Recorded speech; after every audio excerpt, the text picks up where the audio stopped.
दोस्तों आपने कभी ना कभी तो रोड में ट्रैवल किया होगा और ट्रैवल करते समय आपको ये चीज़ ज़रूर दिखा होगा जिसे हम लोग प्रोपेलर शाफ्ट के नाम से जानते हैं, जो कि एक ट्रांसमिशन सिस्टम का एक हिस्सा है। तो दोस्तों आज का इस वीडियो में हम लोग जानेंगे कि प्रोपेलर शाफ्ट किसे कहते हैं, ये काम कैसे करता है और इसके कितने टाइप्स हैं, और इसके साथ साथ ये भी जानेंगे कि प्रोपेलर शाफ्ट हॉलो क्यों होता है। तो चलिए वीडियो को शुरू कर लेते हैं। और वीडियो को शुरू करने से पहले दोस्तों जिन्होंने अभी तक हमारे चैनल को सब्सक्राइब नहीं किया है वो नीचे सब्सक्राइब बटन पर क्लिक करके सब्सक्राइब कर दें और बेल आइकन को भी प्रेस कर दें ताकि आपको इसी तरह का वीडियो का नोटिफिकेशन मिलते रहे। सब्सक्राइब कीजिए टेक फॉर सपोर्ट चैनल को और बेल आइकन को दबाइए लेटेस्ट टेक्नोलॉजी वीडियोस के लिए। तो दोस्तों हम लोग आ गए हैं अपने लैपटॉप की स्क्रीन पे और मैं यहाँ आपको प्रोपेलर शाफ्ट क्या होता है इस चीज़ को स्टार्ट करने से तो दोस्तों हम लोग आ गए हैं अपने लैपटॉप के स्क्रीन पे और प्रोपेलर शाफ्ट क्या होता है, उसके कितने टाइप्स होते हैं और प्रोपेलर शाफ्ट हॉलो क्यों होता है, इस चीज़ को बताने से पहले मैं आपसे एक चीज़ और बताना चाहता हूँ, ट्रांसमिशन सिस्टम के बारे में बताना चाहता हूँ ताकि आपको पता चल पाए कि प्रोपेलर शाफ्ट का स्थान कहाँ पे है ट्रांसमिशन सिस्टम में। तो सबसे पहले आप यहाँ पे देख सकते हैं कि इंजन है, इंजन होता है हमारा व्हीकल्स में, जहाँ से पावर जो है वो जनरेट होता है और इंजन के थ्रू जो है केमिकल एनर्जी मैकेनिकल एनर्जी में कन्वर्ट होता है। उसके बाद जो है इंजन से जो पावर जनरेट होता है वो जाता है फ्लाईव्हील में, और फ्लाईव्हील का काम होता है दोस्तों कि एक्स्ट्रा पावर को एब्जॉर्ब करके रखना, जो इंजन के द्वारा एक्स्ट्रा पावर बना है उस पावर को एब्जॉर्ब करके रखना और ज़रूरत पड़ने पे उस पावर को रिलीज करना। उसके बाद दोस्तों इंजन का पावर जो है वो क्लच में ट्रांसफर हो जाता है। क्लच जो है वो इंगेज और डिसंगेज करने का काम में आता है व्हीकल्स में। उसके बाद दोस्तों वहां से पावर जो है वो फर्दर गियर बॉक्स में चला जाता है। गियर बॉक्स में हम लोग पावर का जो स्पीड है और टॉर्क है उसको कंट्रोल करते हैं। तो यहाँ से हम लोग गियर बॉक्स के मदद से हम लोग पावर का स्पीड और टॉर्क को कंट्रोल कर लिए और कंट्रोल करने के बाद इंजन का जो पावर था उसे भेज दिए प्रोपेलर शाफ्ट में। अब प्रोपेलर शाफ्ट का काम क्या है दोस्तों, प्रोपेलर शाफ्ट जो है वो गियर बॉक्स का जो पावर था वो उसको डिफरेंशियल तक ले जाता है। तो यही प्रोपेलर शाफ्ट का काम है और आज के इस वीडियो में हम लोग इसी को कवर करने वाले हैं। इससे पहले दोस्तों मैंने गियर बॉक्स के बारे में भी कवर कर रखा है, बता रखा है अपने वीडियो में, फ्लाईव्हील के बारे में भी बता रखा है, इंजन के बारे में भी काफ़ी चीज़ बता के रखा है। आप अगर चाहते हैं उन वीडियो को देखना तो वो वीडियो मेरा प्लेलिस्ट से जाके देख सकते हैं। प्लेलिस्ट का लिंक जो है मैंने डिस्क्रिप्शन में दे रखा है और मैंने अलग से भी इन सारे वीडियो का लिंक जो है वो डिस्क्रिप्शन में दे रखा है, आप चाहे तो वहाँ से जाके इन वीडियो को देख सकते हैं। उसके बाद पावर यहाँ प्रोपेलर शाफ्ट ने तो पावर को, इंजन का पावर को डिफरेंशियल तक पहुंचा दिया। अब डिफरेंशियल जो है वो पावर को डिवाइड कर देता है, डिवाइड करके जो है दोनों हाफ एक्सल में भेज देता है और हाफ एक्सल जो है उस पावर को ट्रांसफर कर देता है व्हील में। और व्हील के बाद तो आपको पता ही होगा वो पावर फाइनली चला जाता है रोड में, जिसकी वजह से मेरा गाड़ी जो है वो आगे मूव करना चालू हो जाता है। तो यहाँ से आपको पता चल गया होगा इस फिगर से और कि प्रोपेलर शाफ्ट का ट्रांसमिशन सिस्टम में कहाँ पे स्थान है। तो आइए अब जान लेते हैं कि प्रोपेलर शाफ्ट किसे कहते हैं। तो प्रोपेलर शाफ्ट मैंने अभी थोड़ी देर पहले ही इसे एक्सप्लेन कर दिया, बट फिर भी मैं रिकैप कर देता हूँ। प्रोपेलर शाफ्ट एक शाफ्ट होता है जिसका काम होता है इंजन का पावर को गियर बॉक्स से डिफरेंशियल तक ट्रांसफर करना। अब चलिए दोस्तों हम लोग जान लेते हैं इसके बाद कि प्रोपेलर शाफ्ट का कितना टाइप्स होते हैं। तो प्रोपेलर शाफ्ट के दो टाइप्स होते हैं। पहला टाइप होता है torque tube drive propeller shaft और दूसरा टाइप होता है हॉचकिस ड्राइव प्रोपेलर शाफ्ट। तो सबसे पहले हम लोग जानेंगे torque tube drive propeller shaft क्या होता है। मैंने यहाँ पे एक torque tube drive propeller shaft को ड्रॉ करके रखा है, जिसके थ्रू से मैं आप लोगों को समझाने जा रहा हूँ कि torque tube drive propeller shaft क्या होता है। इससे पहले मैं आपको कुछ जानकारियाँ दे दूँ इस प्रोपेलर शाफ्ट के बारे में। ये प्रोपेलर शाफ्ट जो है वो पुरानी गाड़ियों में यूज़ होता था, इसको हटा के अब हॉचकिस टाइप का प्रोपेलर शाफ्ट को यूज़ किया जाने लगा है। तो ये जो है पुराना मॉडल का प्रोपेलर शाफ्ट है, फिर भी इसके बारे में हम लोग जान लेते हैं क्योंकि ये भी एक प्रोपेलर शाफ्ट का टाइप्स है। तो यहाँ पे आप देख सकते हैं फिगर में कि ये एक गियर बॉक्स है, गियर बॉक्स है और गियर बॉक्स के बीच में ये पूरा प्रोपेलर शाफ्ट है।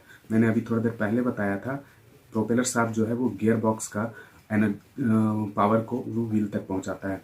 तो ये प्रोपेलर शाफ्ट गियर बॉक्स का पावर को व्हील तक पहुंचा रहा है। अब जान लेते हैं कि प्रोपेलर शाफ्ट का डिज़ाइन कैसा होता है। तो इस टाइप का प्रोपेलर शाफ्ट में एक कैप लगा होता है, उस कैप के अंदर ही यूनिवर्सल जॉइंट लगा होता है और उस यूनिवर्सल जॉइंट से शाफ्ट जो है ज्वाइंट होता है, ये शाफ्ट जो है ज्वाइंट होता है व्हील से, और इसी शाफ्ट के ऊपर जो है वो एक टॉर्क ट्यूब लगा होता है, और उसी टॉर्क ट्यूब के अंदर जो है वो प्रोपेलर शाफ्ट हम लोग अंदर में डाल के रखते हैं, इंसर्टेड होता है। अब चलिए थोड़ा सा मैं आपको बता देता हूँ कि इसमें जितने भी पार्ट्स हैं उनका क्या क्या काम है। तो गियर बॉक्स का काम तो आप ऑलरेडी जानते ही हैं, स्पीड और टॉर्क को कंट्रोल करता है व्हीकल्स का। यूनिवर्सल जॉइंट जो है दोस्तों, वो एंगल में जो डिफ्लेक्शन होता है, व्हीकल जब मूव करता है तो उस समय एंगल में वेरिएशन होता है, डिफ्लेक्शन होता है। उस डिफ्लेक्शन की वजह से होने वाला जो डैमेज होता है, डैमेज हो सकता है प्रोपेलर शाफ्ट को, उस डैमेज से जो है वो यूनिवर्सल जॉइंट बचाता है। क्योंकि यूनिवर्सल जॉइंट का ये प्रॉपर्टी होता है, वो किसी भी एंगल में टर्न कर सकता है। उसके बाद यहाँ पे एक टॉर्क ट्यूब है, टॉर्क ट्यूब के अंदर जो है वो शाफ्ट लगा होता था, ये शाफ्ट जिसके थ्रू से मेरा रोटेशनल पावर गियर बॉक्स से व्हील तक ट्रांसफर होता है। उसके बाद व्हील जो है वो फाइनली पावर को ट्रांसफर करता है रोड में। तो आई थिंक आपको समझ में आ गया होगा कि torque tube drive propeller shaft कैसे काम करता है। इसमें कुछ भी नहीं होता है दोस्तों, एक यूनिवर्सल जॉइंट होता है और एक टॉर्क ट्यूब होता है जिसके अंदर शाफ्ट इंसर्टेड होता है, और वो शाफ्ट जो है वो व्हील से जुड़ा होता है और पावर को ये ट्रांसफर कर रहा होता है गियर बॉक्स से व्हील तक। अब आइए दोस्तों हम लोग जान लेते हैं कि हॉचकिस ड्राइव का प्रोपेलर शाफ्ट कैसे काम करता है, इसमें कौन से पार्ट्स लगे होते हैं। तो यहाँ पे गियर बॉक्स से कनेक्ट होता है एक यूनिवर्सल जॉइंट, और वो यूनिवर्सल जॉइंट जो है वो कनेक्ट होता है स्लिप जॉइंट से, और ये स्लिप जॉइंट से कनेक्ट होता है प्रोपेलर शाफ्ट। उसके बाद ये प्रोपेलर शाफ्ट से कनेक्ट होता है फिर से एक यूनिवर्सल जॉइंट, और फाइनली जो है इस यूनिवर्सल जॉइंट से कनेक्ट होता है ये व्हील। अब आइए मैं आपको एक एक करके बताता हूँ कि ये सारे पार्ट्स का क्या क्या काम होते हैं। तो मैं अभी आपको थोड़ा देर पहले बताया था गियर बॉक्स का काम तो ऑलरेडी आप लोग जानते ही हैं। स्पीड और टॉर्क को कंट्रोल करने के लिए गियर बॉक्स लगा होता है व्हीकल्स में।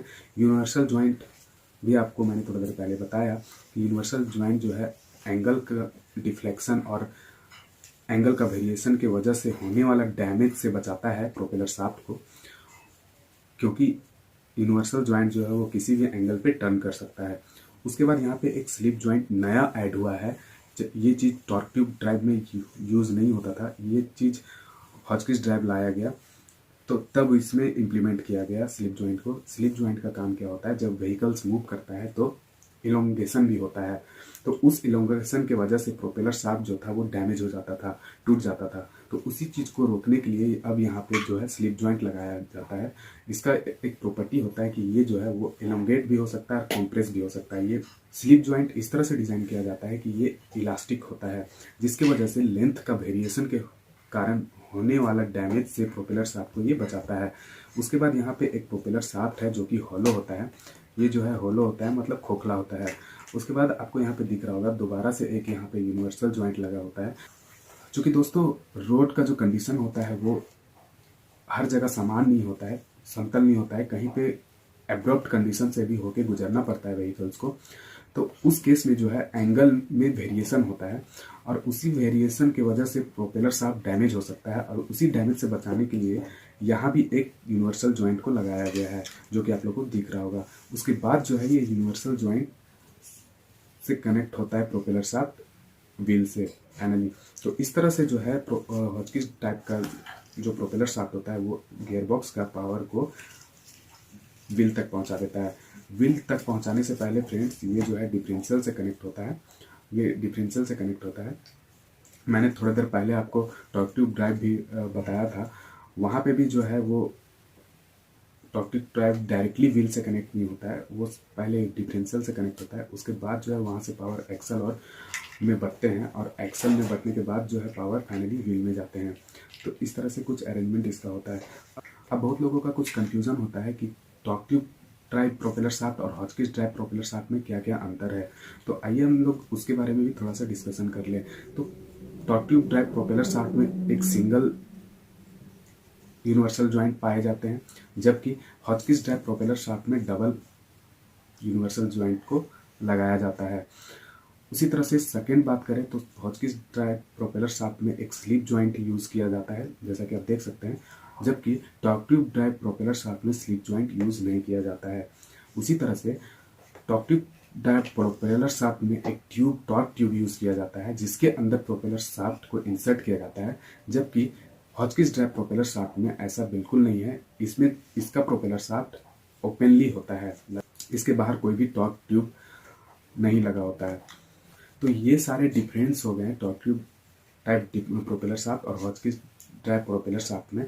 अब आइए जान लेते हैं कि प्रोपेलर शाफ्ट हॉलो क्यों डिज़ाइन किया जाता है। प्रोपेलर शाफ्ट हॉलो होने का दो रीज़न है दोस्तों। पहला रीज़न ये है कि अगर प्रोपेलर शाफ्ट जो है वो पूरा सॉलिड होगा, पूरा सॉलिड बना होगा, तो उस केस में क्या होगा, जब प्रोपेलर शाफ्ट हल्का सा भी डैमेज होगा तो वहाँ से जो पावर ट्रांसफ़र हो रहा है गियर बॉक्स से डिफरेंशियल तक, वो पावर में कमी आ जाएगा बहुत ज़्यादा, या बोल लीजिए तो पावर का ट्रांसमिशन रुक जाएगा। लेकिन अगर हॉलो प्रोपेलर शाफ्ट का बात करें तो यहाँ पे हमको ये बेनिफिट मिलता है कि जब प्रोपेलर शाफ्ट डैमेज होता है, हल्का सा बेंड होता है, तो उस केस में क्या होता है कि गियर बॉक्स का पावर जो है वो कुछ परसेंट लॉस होता है, 1%, 2% या 5%। बाकी जो है 95%, 96% जो है वो पावर ट्रांसफ़र होके डिफरेंशियल तक चला जाता है। इससे हमको ये बेनिफिट मिलता है कि हमारा प्रोपेलर शाफ्ट डैमेज होने के केस में भी हमारा व्हीकल चलते रहता है, मूवमेंट करते रहता है। दूसरा कारण ये है दोस्तों कि प्रोपेलर शाफ्ट को हॉलो बनाया जाता है कि प्रोपेलर शाफ्ट अगर हॉलो नहीं होगा तो उसका जो वेट है वो बहुत ज़्यादा भारी हो जाएगा, और उस भारी वेट का प्रोपेलर शाफ्ट को रोटेट करवाने के लिए वहाँ इंजन का पावर लॉस होगा, और इंजन का पावर को लॉस होने से बचाने के लिए प्रोपेलर शाफ्ट को हॉलो बनाया जाता है। तो उम्मीद करता हूँ दोस्तों आपको ये वीडियो पसंद आया होगा और काफ़ी इन्फॉर्मेटिव भी लगा होगा। अगर आपको ये वीडियो पसंद आया तो इस वीडियो को ज़्यादा से ज़्यादा शेयर कीजिए अपने दोस्तों के साथ, और साथ ही साथ जो लोग इस चैनल पे नए हैं वो नीचे सब्सक्राइब बटन पे क्लिक करके हमारे चैनल को सब्सक्राइब कर दीजिए ताकि आपको इसी तरह का वीडियो मिलते रहे। थैंक यू, धन्यवाद, वंदे मातरम।